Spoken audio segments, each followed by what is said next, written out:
Du ved ikke, hvor jeg er endnu. Fri fagskole, mand. Det er helt fantastisk. Prøv lige at se her.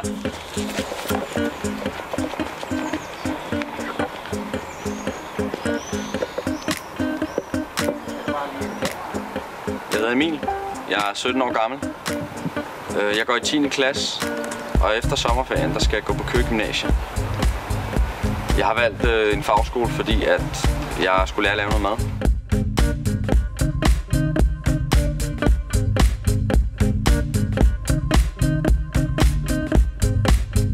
Jeg hedder Lasse.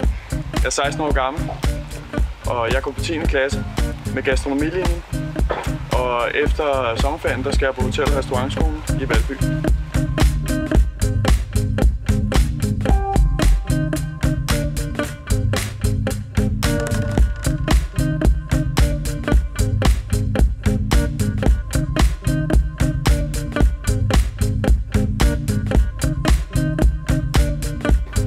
Frie fagskoler gør en forskel. Jeg lærte virkelig meget faktisk. Det gik bare sådan 3, 2, 1, så nu har jeg lært noget nyt i dag. Frie fagskoler. Den praktiske vej til uddannelse, arbejde og liv.